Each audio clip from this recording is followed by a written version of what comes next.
Magandang gabi po sa bawat isa sa atin. Bagamat nakikita ko na oras na ay wala pa yung iba nating mga kapatid na nag-a-attend sa ating Young Adult Bible Study. Siguro dadagdagan na lang natin yung ating mga pag-aawitan para makahabol din yung ating mga kapatid. At awitin natin itong naka-flash sa ating screen, itong Doon sa Krus.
Salamat po sa Panginoon sa ating inawit.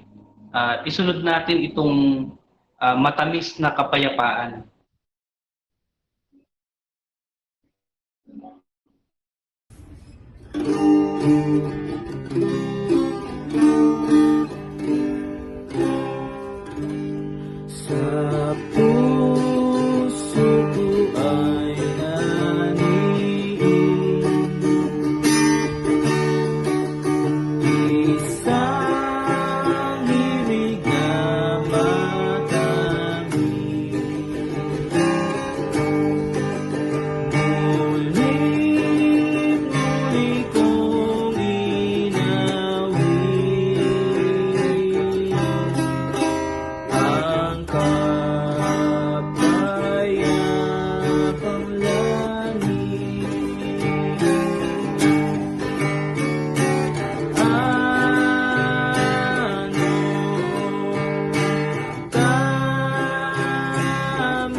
Salamat sa Panginoon sa ating mga inawit at bilang ating opening prayer, hilingin natin kay Brother Brian na pangunahan tayo sa ating opening prayer. Tayo po ay manalangin. Panginoon Diyos, nagpapasalamat po kami sa oras ngayon na binigay niyo sa amin upang makapagtipon at makinig ng inyong mga salita. Kayo po ang mag-ingat sa amin at tumabay. Kayo po ang magbigay ng katahimikan sa aming paligid. Ganon din po ng magandang internet connection sa bawat isa sa amin upang hindi ito maging hadlang sa aming pagtitipon. Kayo rin po ang magbigay ng kaalaman at katalinuhan sa bawat isa sa amin upang maunawaan namin ang inyong mga salita na maihahayag ngayong gabi. Gabayan niyo rin po ang anak niyong gagamitin na maghahayag ng inyong mensahe sa amin. Ingatan niyo po ang bawat isa sa amin, ganon din ang mga kapatid na wala ngayon sa pagtitipon. Kayo po ang mag-ingat sa kanila. Ito po ang aming samad dalangin sa pangalan ni Jesus. Amen.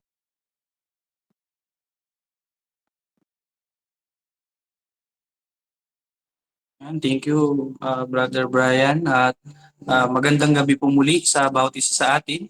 At ngayon natin na pong sisimulan ang ating pag-aaral at ibibigay ko na kay Brother Wilson para sa ating Bible study.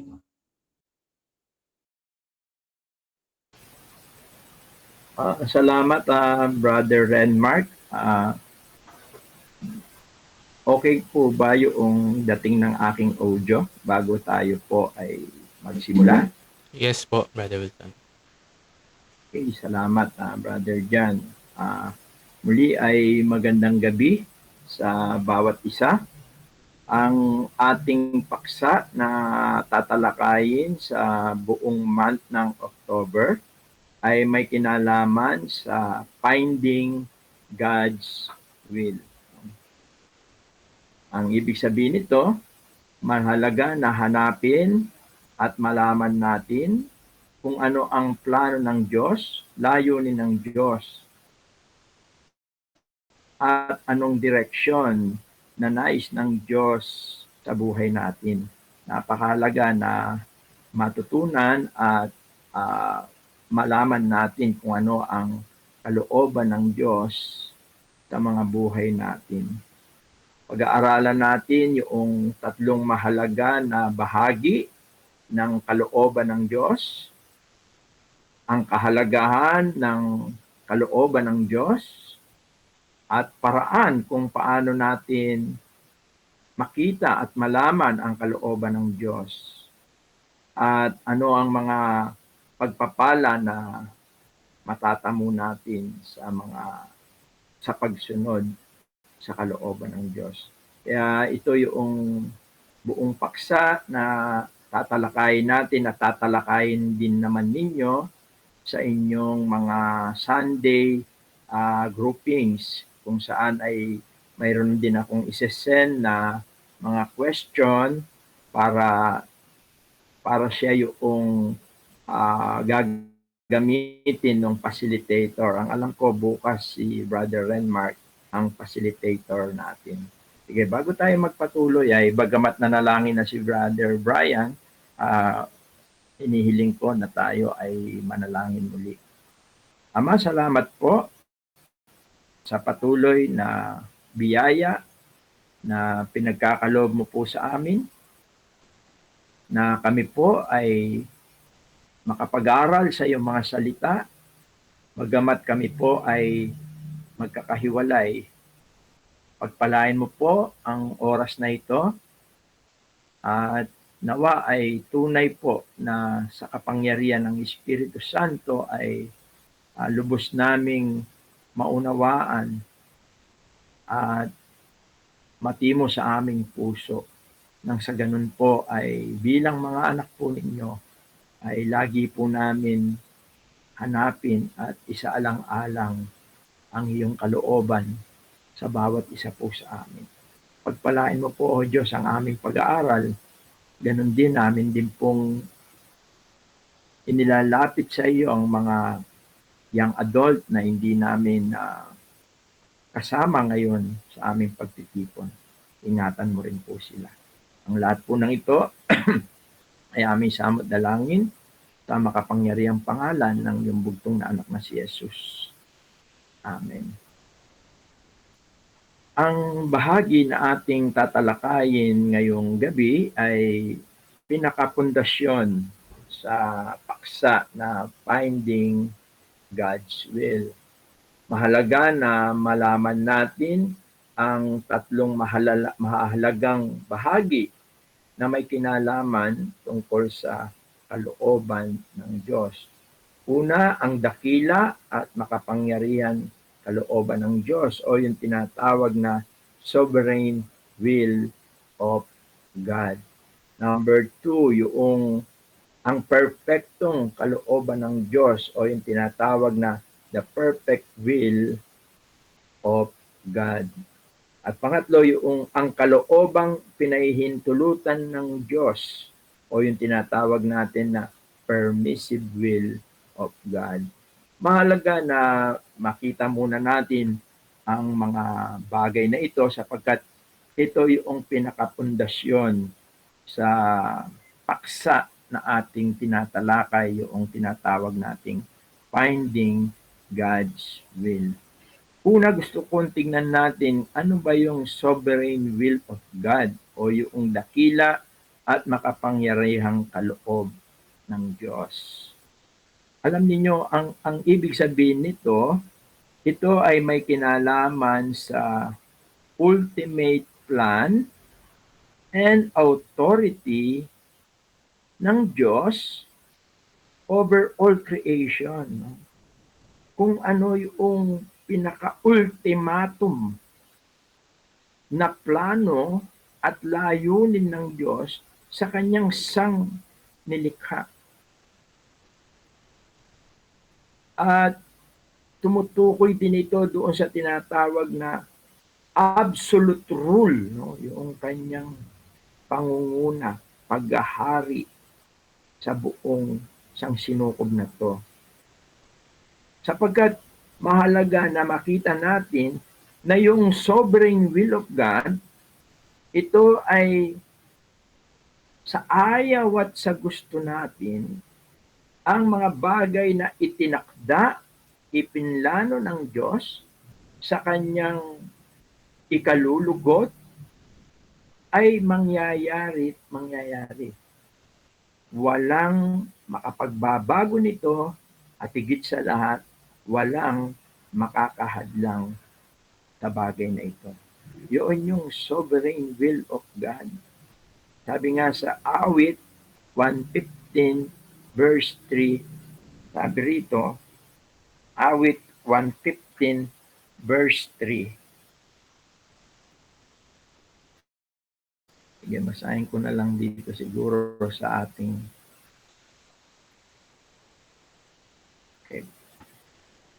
dito sa aking Biblia, ganito ang ating mababasa. Kung may mga Bible kayo, kaya maya tignan natin yung ipa-plus ni Brother John o ni Brother Renmark o ni Ching. 115 verse 3, sabi rito, ngunit ang aming Diyos ay nasa mga langit. Kaniyang ginagawa ang kanyang ibigin. But our God is in the heaven. He had done whatsoever He had pleased. Ang background ng teksto natin ay may kinalaman ito sa pagpapahayag ng mga Israelita. Una, ang Diyos na kanilang sinasamba, ang Diyos na kanilang sinasampalatayaan. Una sinasabi niya, it is a dwelling in heaven. Sabi niya, ang Diyos ay nasa mga langit. Although ginamit dito yung plurality, sapagkat ang tinutukoy dito ay hindi lamang yung alapaap, hindi lamang yung mga kalawakan, kundi yung tinatawag na ikatlo, no, yung langit na kung saan ay pinananahanan ng Diyos.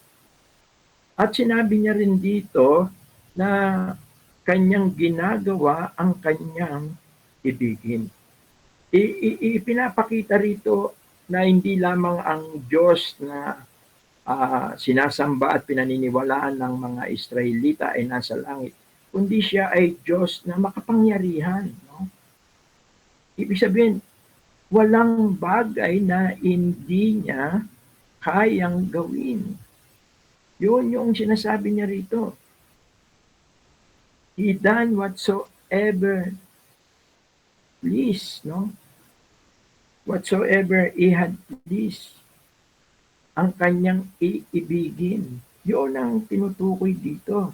At ito ay tumutukoy sa walang hanggang kadakilaan at kapangyarihan ng Diyos para papangyarihin niya ang kanyang mga itinatag at mga ipinlano sa mundong ito.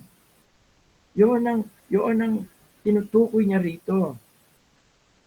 At makikita rin natin na ang ibig sabihin nito, walang bagay na nangyayari, mga pangyayari sa mundong ito na hindi namamalayan at hindi nalalaman ng Diyos. Bagkus, ang lahat ng ito ay nangyayari at ipinapahintulot ng Diyos para sa katuparan noong kanyang plano sa mundong ito. sa kanyang nilalang. Yun ang ibig sabihin ng sovereign will of God. At nag-emphasize din ito, nagbibigay din ito yung kanyang walang hanggang kapangyarihan. At maliwanag na ang Diyos ay mayroon siyang pakialam o sabi nga, siya ay aktibo na gumagawa para sa mundong ito. Yun yung sovereign will of God. At ito ay sa ayaw natin sa gusto, tutuparin niya, ipufulfill niya yung kanyang layunin. At walang sino mang makakapigil nito.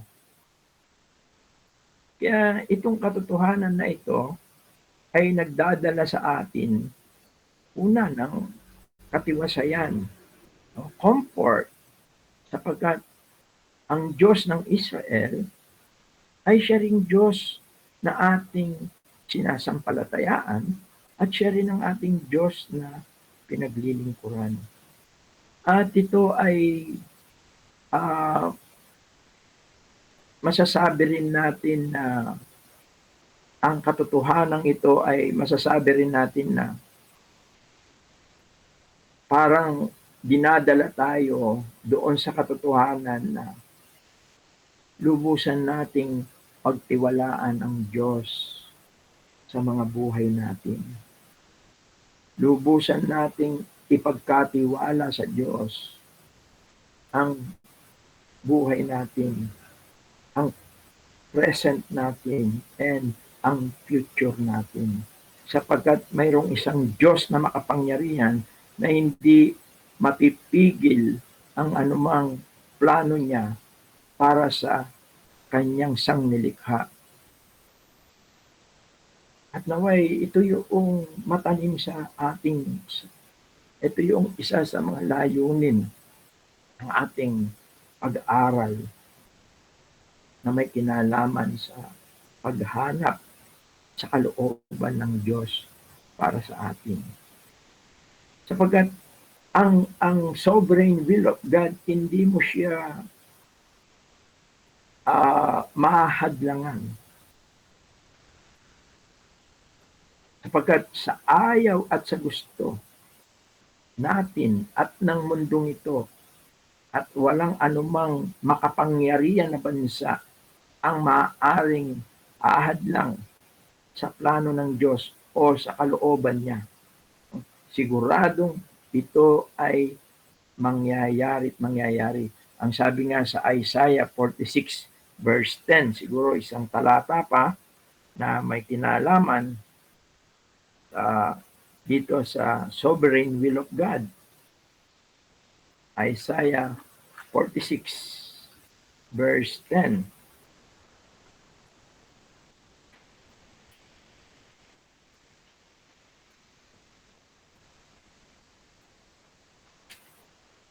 Yan. Sabi rito sa Isaiah 46 verse 10, siguro babasahin ko na lang sa English. Ang sabi niya, diyan sa ating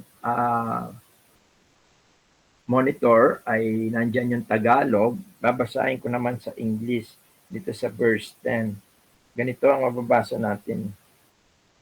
Declaring the end from the beginning, and from ancient time, the things that are not yet done, saying, my counsel shall stand, and I will do all my pleasure. Sabi niya, na nagpapahayag ng wakas mula sa pasimula at mula ng mga unang panahon ng mga bagay na hindi pa nangyari, na nagsasabi, ang payo ko ay mananayo at gagawin ko ang aking buong kaligayahan. Ang background ng teksto natin, ito ay noong ang mga Israelita ay na-exile o nabihag ng Babylonia. Yun ang kanilang karanasan doon. At sa kanilang pagkabihag doon, na-introduce sa kanila yung mga mga idols, mga ibang Diyos. No? At dito, binibigyan ng diin ni Isaiah na ang Diyos na tunay na sa kanila ay pumili ay tunay na hindi nagbabago. Ibig sabihin kahit na ganon ang nagiging kalagayan nila, ang iiral pa rin sa takdang panahon at sa kapangyarihan ng Diyos ay kung ano yung mga bagay na pinaplano niya. Hindi katulad ng mga Diyos-Diyosan doon sa Babylonia. Hindi mo sila maasahan. Bagkus, hindi nila kayang papangyarihin ang anumang bagay na kanilang pinapangako. Samantalang ang Diyos, ang sabi ni Isaiah rito, no? Dito sa ating binasa, sabi niya, declaring the end from the beginning and from ancient time, the things that are not yet done. Ibig sabihin, nung una pa man, kung ano yung pinlano ng Diyos, mangyayari at mangyayari yun. Hindi pwedeng hindi mangyari yun. Kaya nga sabi niya, ang payo ko ay mananayo at gagawin ko ang aking buong kaligayahan. Kaya mahalaga na makita natin dito na ang Diyos, yung kanyang sovereign will, no? yung kanyang dakila at makapangyarihang kalooban ng Diyos, ito ay may kinalaman sa pagkalalang ng mundong ito, ang kanyang dakilang plano sa mundong ito ay mangyayari at mangyayari. Yun ang sovereign will of God. At mahalaga na makita natin yan. Sapagkat gagamitin ng Diyos ang lahat ng mga sitwasyon, mga events, mga pangyayari sa mundong ito, no?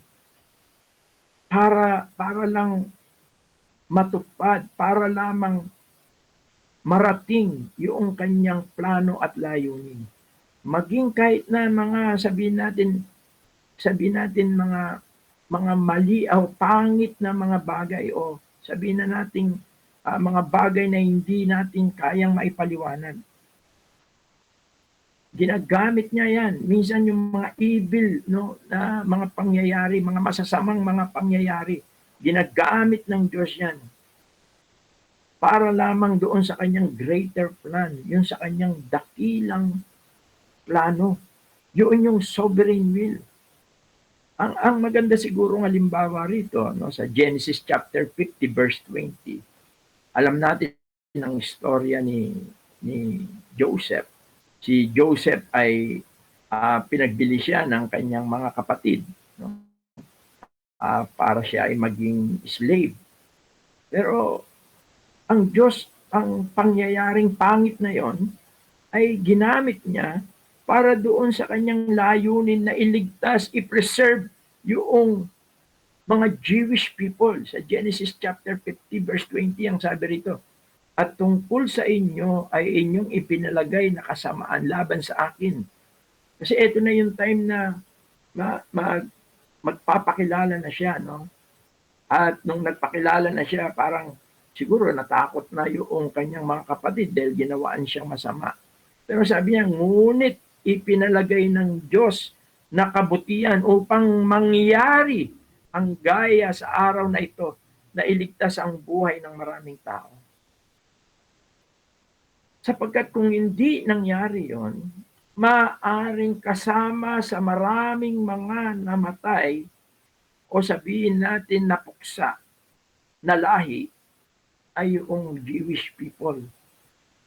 Subalit, upang mangyari at ma-preserve ang Jewish people sapagkat mayroong napakalagang plano ng Diyos, ito'y nangyari pa rin. Kaya kung minsan, may mga bagay na nangyayari sa buhay natin, no?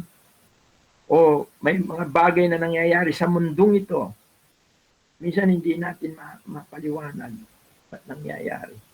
Pero kung minsan yan ay ipinahihintulot ng Diyos para marating niya yung kanyang dakilang plano. Yun yung tinatawag na sovereign will of God.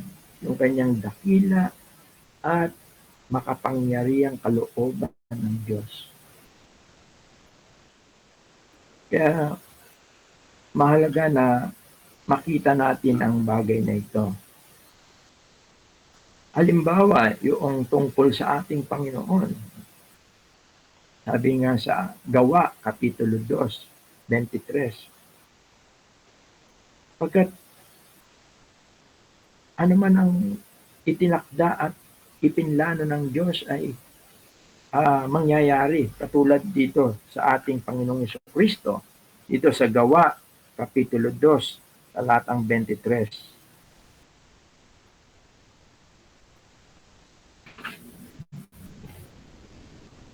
Ang sabi rito, Gawa 2:23.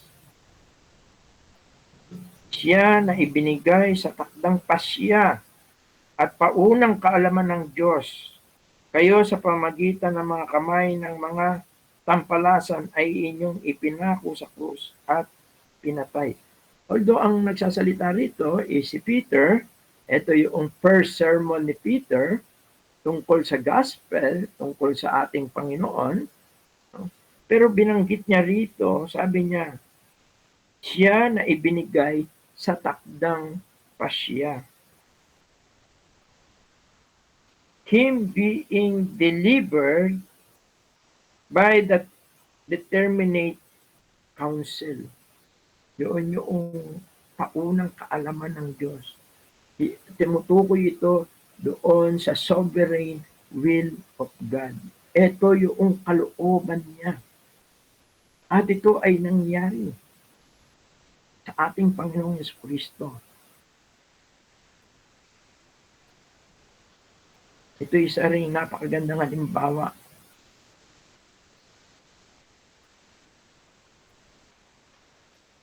Kaya kung titignan natin ang sovereign will of God, hindi ito unstoppable plan ito.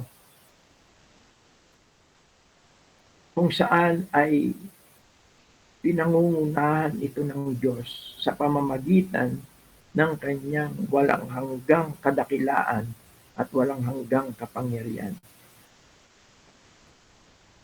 Nang sa ganon, ang kanyang layunin, ang kanyang plano, yung kanyang kalooban ay tunay na maganap. Yun yung sovereign will of God.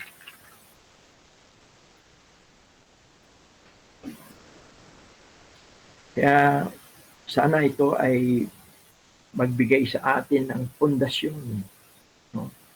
Kung saan ang Diyos ay mapagkakatiwalaan natin sapagkat dito sa ating pinag-aaralan yung kanyang dakila at makapangyarihang kalooban, walang sino mang makahadlang at mangyayari ito sapagkat ang Diyos ay makapangyarihan. Ang Diyos ay nakikita niya ang lahat, nalalaman niya ang lahat. May kapangyarihan siya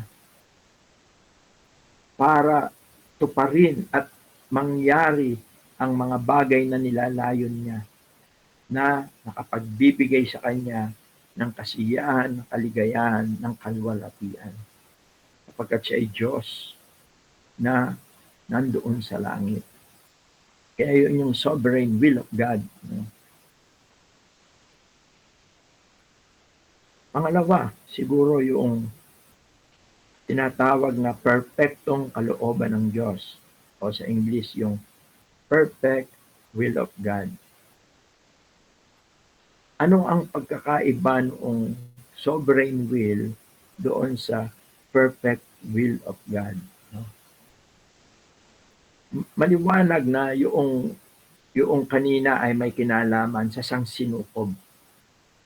Samantalang yung perfect will, ito ay pagnanais ng Diyos para sa kanyang mga anak. Para sila ay makapamuhay na nakalulugod at makapagpatuloy sa pakikisama o yung tinatawag na fellowship with God. Yun yung perfect will. Kanina ito ay may kinalaman sa pagkalalang ng mundong ito. Ngayon, may kinalaman para sa lahat ng mga tao. Ngayon, yung perfect will ay nakalaan ito para sa kanyang mga anak. Ito yung gusto ng Diyos, kalooban ng Diyos, na sundin natin sa ating araw-araw na pamumuhay.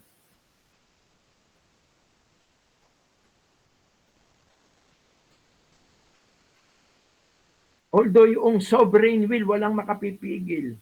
Subalit itong perfect will, maaring ito'y sundin natin o maaring i-resist natin.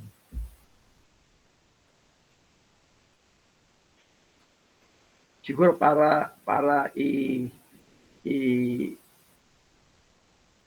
i-simplify natin o sabihin natin na pagambingin natin. Yung sovereign will of God, unchangeable siya. No, kung ano man yun, hindi mo na mababago yun. Mangyayari yun. Yun yung sovereign will. Yung perfect will, ito yung mainam para sa ating mga anak niya. Na ating ipamuhay at ating sundin. Yun yung perfect will niya. Parang ganito. Yung God's sovereign will, parang yun yung destination. It will happen no matter what. Mangyayari yun. Samantalang yung God's perfect will, para itong landas na gusto niyang lakaran natin. Subalit, dahil mayroon tayong free will, maaari tayong sumuway o maaari natin itong piliin. Nasa sa atin yon. Yun yung perfect will niya. Yun ang nais niya na sana'y landas na lakaran ng kanyang mga anak. Yun yung perfect will. Halimbawa, sino bang magandang halimbawa sa Bible? Halimbawa si Jonah. No? Si Jonah ay tinawag ng Diyos para siya ay mangaral sa Ninibe. At yun ay nakalulugod sa Panginoong Diyos kung siya isusunod. Subalit, anong ginawa ni Jonah? Sumakay siya ng barko, pero ang direction ng barko ay opposite.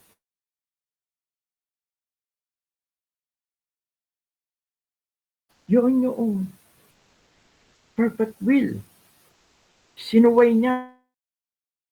Ang perfect will, maaaring yung sovereign will, kahit na anong mangyayari yon.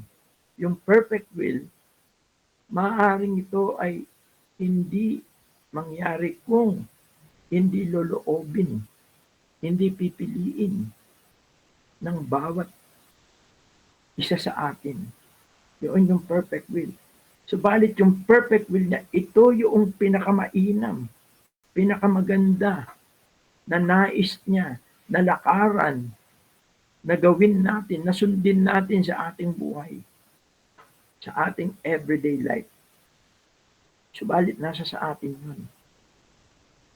Kaya kung magiging disobedience tayo doon sa perfect will of God, at sa ating mga susunod na pag-aaral ay bibigyan linaw natin yan doon sa mga bagay-bagay na makikita natin. At yun yung perfect will. Iba yung sovereign will sa perfect will. At pangatlo, yung tinatawag na permissive will. Ano ba yung permissive will? Ang permissive will, ito yung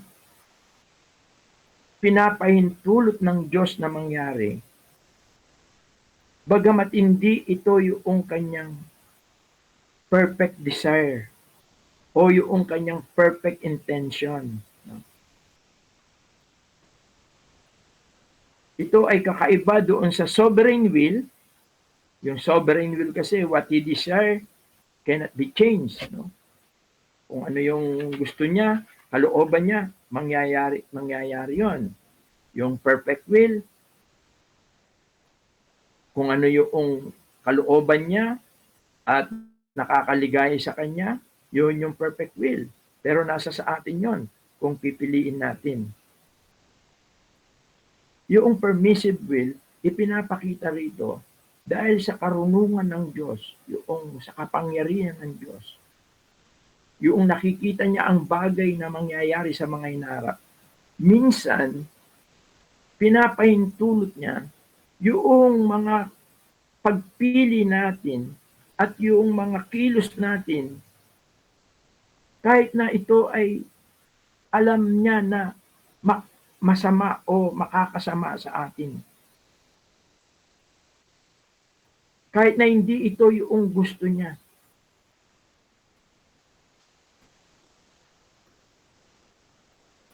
Kahit na ito ay ikinalulumbay niya. Pinapaintulot niya ito dahil binigyan niya tayo ng tinatawag na free will. Subalit, dahil sa kanyang kadakilaan at kapangyarihan, dahil sa kanyang walang hanggang kapangyarihan, kung minsan itong mga bagay na pangit na ipinaintulot niya, ay nagdadala rin sa atin para sa ikabubuti natin. Yung tinatawag sa Romans 8:28, siguro maganda ay basahin natin yung Romans 8:28. All things work together for good, ang sabi ron, no?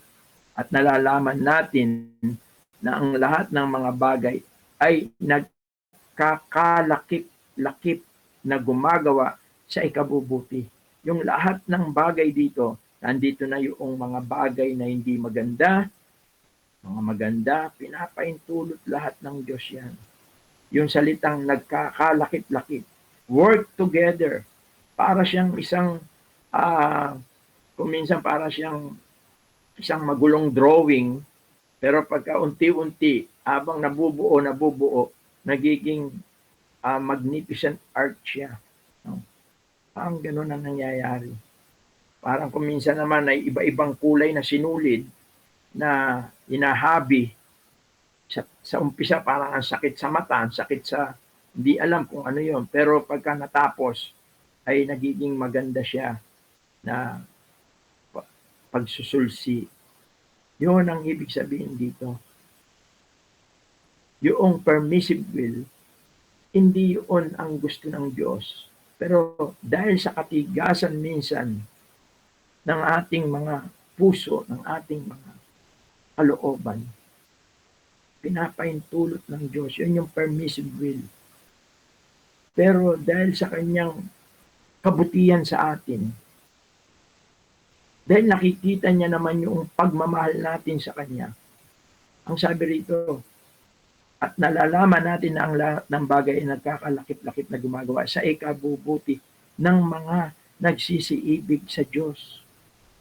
Ang importante yung puso mo. Minsan may mga bagay talaga na nagkakamali tayo.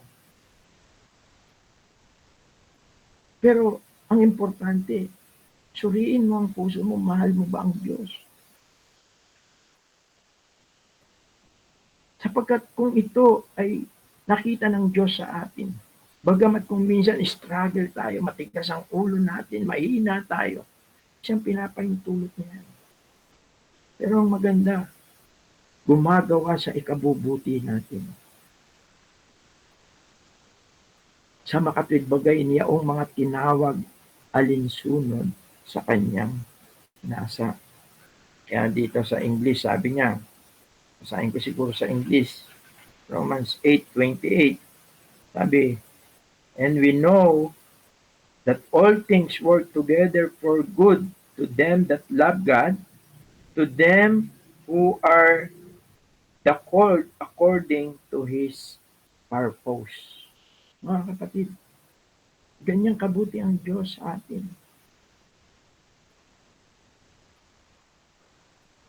Kaya napaka ganda na para hindi tayo madala sa mga bagay na ganyan, ay hanapin natin lagi ang kalooban ng Diyos.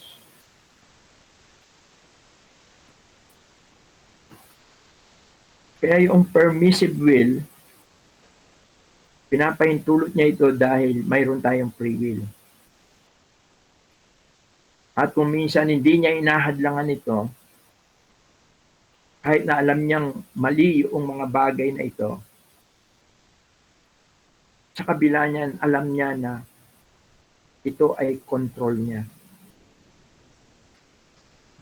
Halimbawa, noong ang bayang Israel, ang nais ng Diyos siya yung mag-rule, maghari, manguna sa kanila.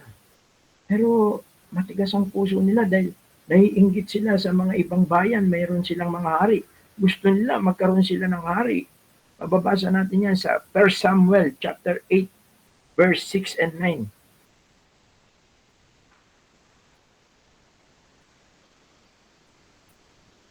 First Samuel chapter 8. Ayan, basahin ko na lang dito kay Braille. Sabi niya, ngunit hindi minabuti ni Samuel ng kanilang sabihin, bigyan mo kami ng isang hari upang umatol sa amin. At si Samuel ay nanalangin sa Panginoon. Alam niyo, itong isang maganda, no? When it comes na may mga pangyayari, the best thing to do is to pray. Dahil alam niya hindi yun ang nais ng Diyos. Alam niya hindi yun nakalulugod sa Diyos. But the best thing to do is to pray.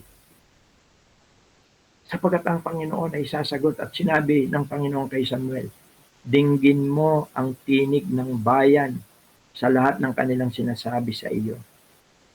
Sapagkat hindi ikaw ang kanilang itinakwil, kundi itinakwil nila ako upang wag akong maghari sa kanila.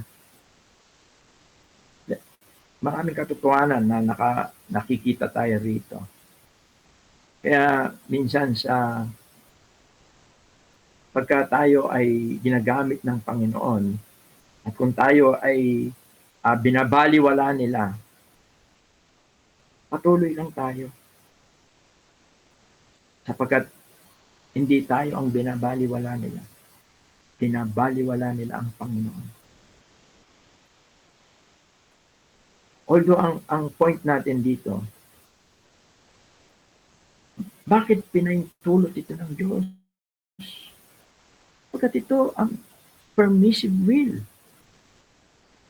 Dahil matigas ang puso nila. Pero sa kabila niyan, ang Diyos pa rin ang siyang patuloy na nagkokontrol sa kanila.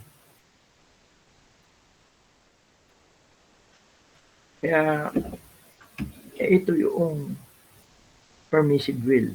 Siguro ang maganda pang halimbawa si Job. Kapagkat pinahintulutan ng Diyos si Satanas na subukin si Job. Although hindi gusto ng Diyos na maghirap si Job, pero pinahintulot niya ang bagay na ito. Job chapter 1, verse 12.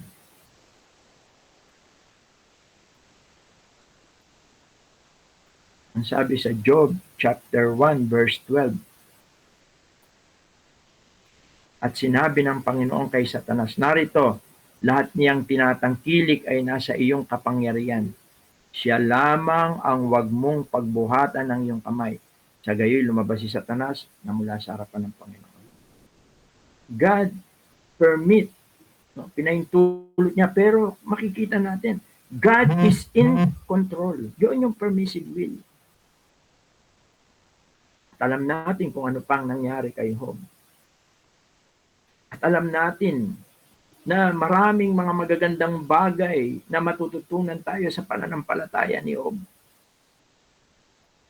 Sapagkat natutunan niya na magtiis at patuloy na magtiwala sa Diyos sa kabila ng mga paghihirap na nararanasan niya.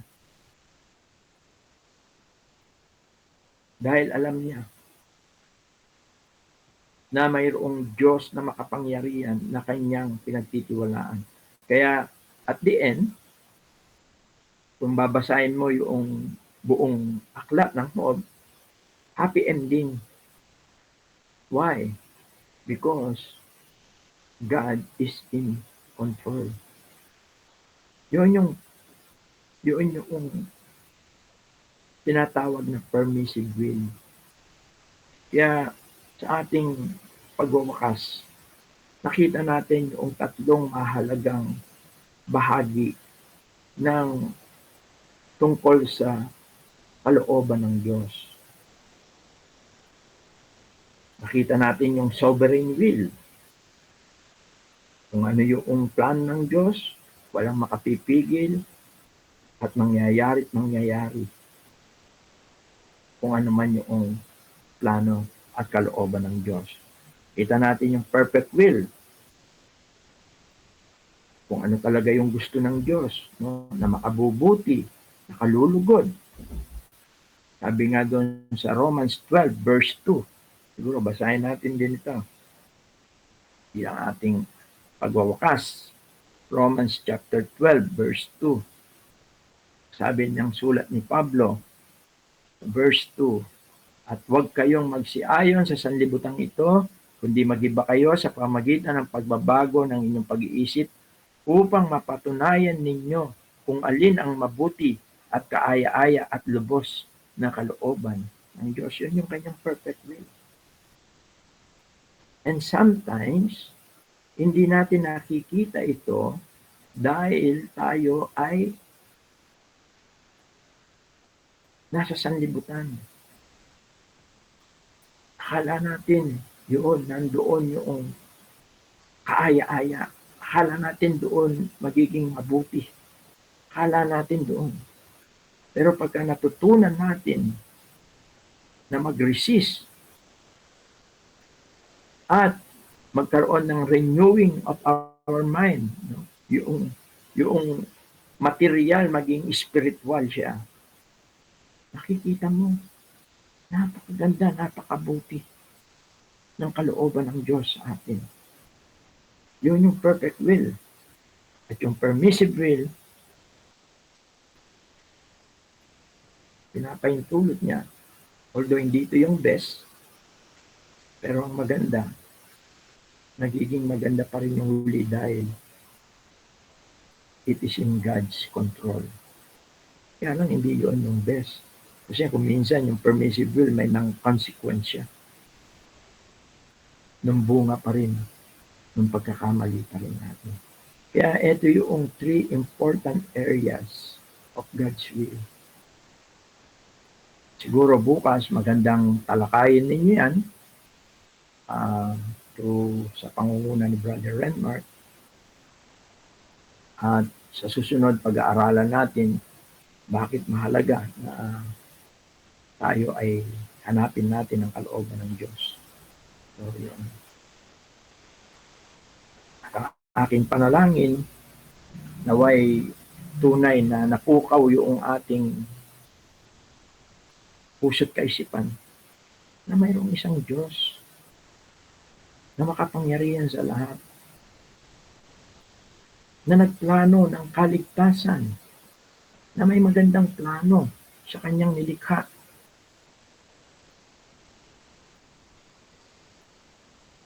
At napaka buti niya.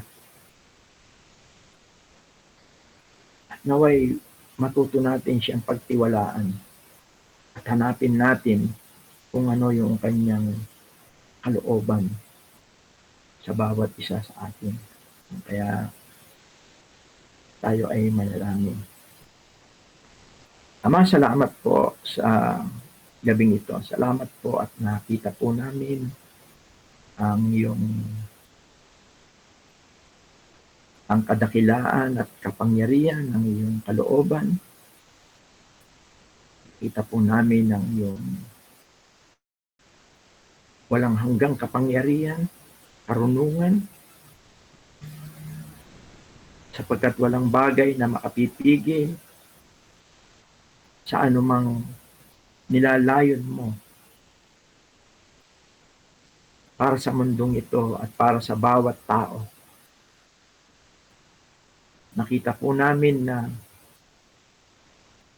mangyayari po ang mga bagay na itinakda mo. Salamat po, nakita rin po namin na mayroon kang napakaganda na kalooban, perfect will sa bawat isa po sa amin upang kami ay makapamuhay na may katiwasayan, kapayapaan, at punong-puno ng bunga sa aming pamumuhay. Nawa ay tulungan mo kami na matutunan namin ng hanapin ng iyong at gawin namin ang iyong perfect will sa buhay po namin.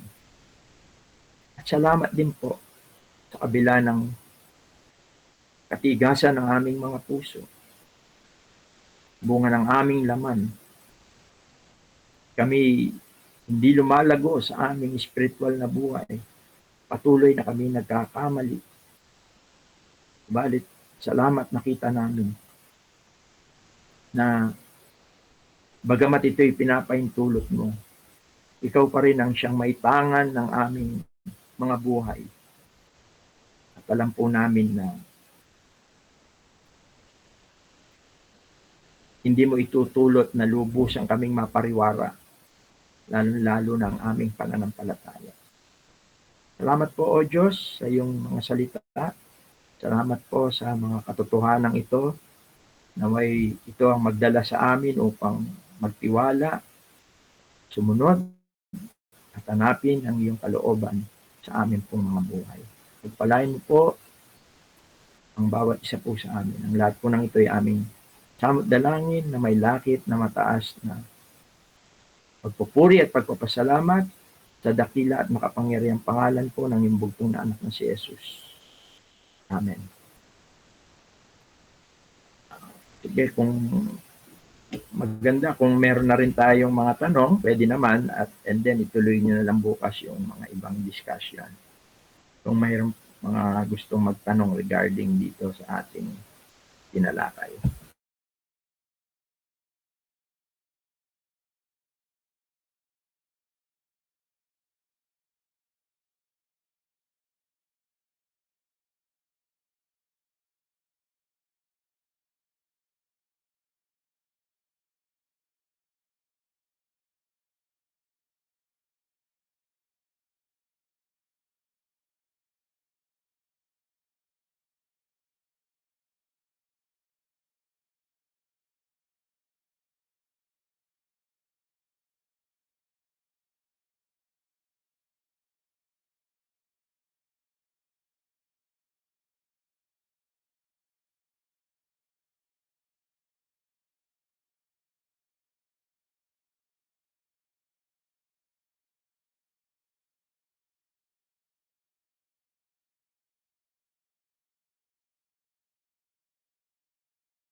Naka-off po yata yung mic niyo, Brother Wilson. Balik ko na sa ating MC, Brother Renmark.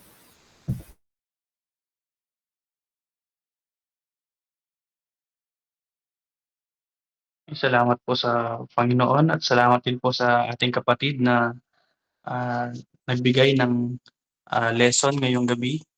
At nawa tunay nga na ito'y ating ah, naintindihan at magamit din natin sa ating pang-araw-araw na pamumuhay yung mga napag-aralan natin na ah, mga kalooban ng Diyos. At bilang ating pagwawakas, kung wala na tayong mga question, ay tayo na ay manalangin at hilingin natin kay Brother Jan ang ating closing prayer. Sige po. Tayo po ay manalangin. Let us pray. Ama namin Diyos na dakila, banal at makapangyarihan sa lahat. Salamat po, Ama, sa gabi po na ipinagkaloob niyo po sa amin. Muli po sa amin pong online Bible study. Sa naging pag-aaral po namin po sa gabi po na ito na nakapatungkol po sa inyo pong kalooban. Nakita po namin kung paano po inyo pong kalooban po sa amin at kung paano po na ang bawat isa po sa amin ay hanapin po ito, pagtiwalaan po ito, sundin po ang mga bagay po na ito dahil alam po namin ang lahat po ng ito ay makakabuti po sa bawat isa sa amin. Kaya patuloy nawa sa amin pong pag-aaral at bukas din po sa mga reflection po ng mga napakinggan po namin. Unahin niyo po kami.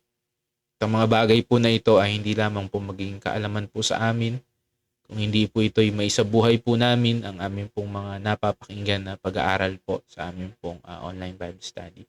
Salamat po sa lahat po ng nag-join sa aming pong Google Meet. Sa lahat po ng makakapanood po sa video, kayo rin po ang patuloy na manguna sa pamamagitan po ng Banal na Espiritu, ang paggabay sa mga makakapakinig pa po. At salamat din po sa inyo pong anak na ginamit na naghayag po ng inyong pong mga salita. Patuloy po, amin pong dalangin na palaguhin niyo po ang bawat isa po sa amin spiritually, sa amin din pong patuloy na pakikipag-join sa amin pong online Bible study, sa lahat po ng mga young adult. At patuloy din po na ang bawat isa po na patuloy na magamit din po ninyo sa inyo pong mga gawain. Salamat din po sa gabi po na ito, kaya rin po ang patuloy na inaasahan po namin na mag-iingat. At hanggang bukas po sa gawain, kayo rin po inaasahan din po namin na maunguna. Salamat po muli, Ama, at ang lahat po ng ito ay amin pong napasalamatan at dinadalangin sa tanging pangalan lamang po ng bugtong na anak na si Kristo Jesus. Amen. God bless po. Magandang gabi po sa ating pong lahat. Thank you po. Bukas mga kapatid, si Brother Renmark ang inyong facilitator. Bali, magkakaroon lang kayo ng reflection yung ano yung naging impact sa inyo o result nitong katotohanan na ating napag-aralan. Siguro kung may mga question, mag-gather kayo. Kung kaya ninyong sagutin within the group, mas maganda. Ngayon, pwede rin nyo naman na ipunin yon and then i-discuss sa mga susunod. O i-send natin sa GC para at least mabigyan din ng mga kasagutan sa susunod na Bible study natin. Okay, good evening and Good evening God bless po. ang bawat isa. See you Thank you po. tomorrow. Bye-bye.